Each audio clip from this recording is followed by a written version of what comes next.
അസ്സലാമു അലൈക്കും വറഹ്മത്തുള്ളാഹി വബറകാതുഹു. പ്രിയപ്പെട്ട സഹോദരങ്ങളെ, സുഹൃത്തുക്കളെ, മീഡിയ ഫോക്കസിലേക്ക് ഏവർക്കും ഹൃദ്യമായ സ്വാഗതം. മഴക്കാലമാണ്. പല ആളുകളുടെ വീടുകളിലും പാമ്പിന്റെ ശല്യമുണ്ട്. അതുപോലെ ഉറുമ്പിന്റെയും പല്ലിയുടെയും ഒക്കെ ശല്യമുണ്ട്. പല ആളുകളും എന്താണ് പരിഹാരം എന്ന് ചോദിച്ചിട്ടുണ്ട്. നമുക്ക് നമ്മുടെ നൂറെ ഹബീബി നാട്ടക്കോയ തങ്ങളോട് അതിനുള്ള പരിഹാരം ചോദിക്കാം. തങ്ങളുപ്പ, പാമ്പ് ശല്യത്തിന് എന്താണ് പ്രതിവിധി? പാമ്പ് ശല്യത്തിന് എന്താണ് പ്രതിവിധി? തങ്ങളുപ്പ, പാമ്പ് നിങ്ങൾ പരിസരത്തേക്ക് വരാൻ പാടില്ല അല്ലെ? അതെ അതെ. എന്നാൽ എഴുതി വെച്ചോ. എല്ലാവരും പെന്നും പെൻസിലൊക്കെ എടുത്ത് എഴുതാനിരുന്നോ? പാമ്പിന്റെ പ്രതിതാണ്. ശരിക്കും ശ്രദ്ധിച്ചോ? 5 ആണി. 5 ആണി എടുത്തു.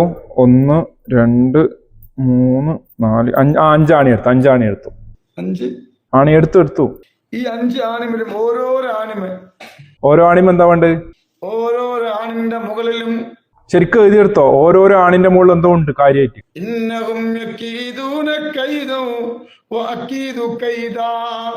എഴുതിയെടുത്തില്ലേ?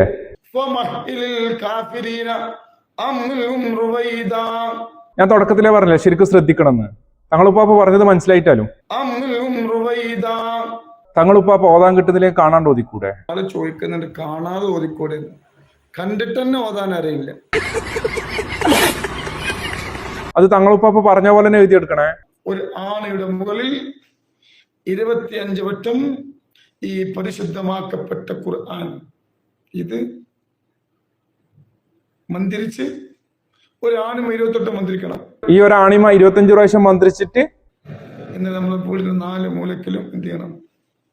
അത് അടിക്കണം. 5 ആണിയാ തങ്ങളുപ്പാപ്പ പറഞ്ഞത്. 4 ആണി 4 മൂലക്കും അടിക്കും. ഈ ഒരാണി എന്താക്കേണ്ടത്? ഒന്ന് സെന്ററിൽ അടിക്കണം. 5 ആണി അടിക്കണം. ഓക്കെ, ഒന്ന് സെന്ററിൽ അടിക്കണം. അപ്പൊ എല്ലാവരും എഴുതി വെച്ചില്ലേ? എല്ലാം ഓക്കെ തന്നെയല്ലേ? നമുക്ക് അടുത്ത ചോദ്യം ചോദിക്കാനുള്ളതാണ്.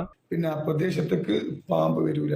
ആ പ്രദേശത്തേക്ക് പാമ്പ് വരൂല എന്നാ തങ്ങളുപ്പാപ്പ ഉറപ്പ് നൽകിയിട്ടുള്ളത്. ഖുർആനിൽ ചിലപ്പോൾ അതുപോലെ ആയത്ത് കാണില്ല. അതുകൊണ്ട് തങ്ങളുപ്പാപ്പ പറഞ്ഞ പോലെ നിങ്ങൾ എഴുതിയെടുത്തിട്ടുണ്ടാവുമല്ലോ. ഇനി നമുക്ക് ഉറുമ്പിന്റെ ശല്യം ചോദിക്കാം. തങ്ങളുപ്പാപ്പ, ഉറുമ്പിന്റെ ശല്യം മാറാൻ എന്താ വേണ്ടത്?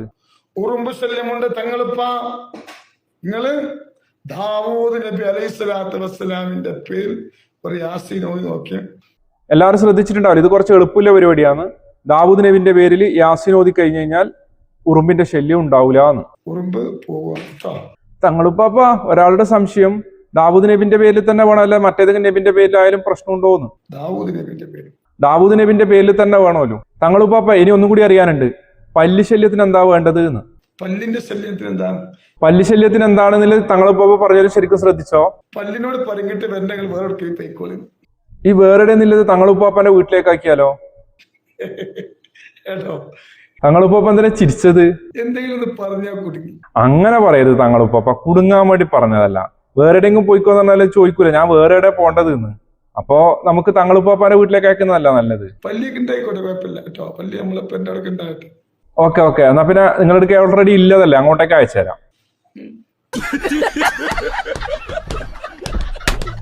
നിങ്ങളിങ്ങനെ ചിരിക്കണ്ട. തങ്ങളുപ്പാപ്പ പണ്ടേ പറയുന്നുണ്ട് നിങ്ങളോട് എല്ലാവരോടും തങ്ങളുപ്പാപ്പ എന്താണ് എന്ന്. ഞാൻ എപ്പോഴും ഇങ്ങോട്ട് പറയലുണ്ട്, അറിവില്ലാത്തവനാ.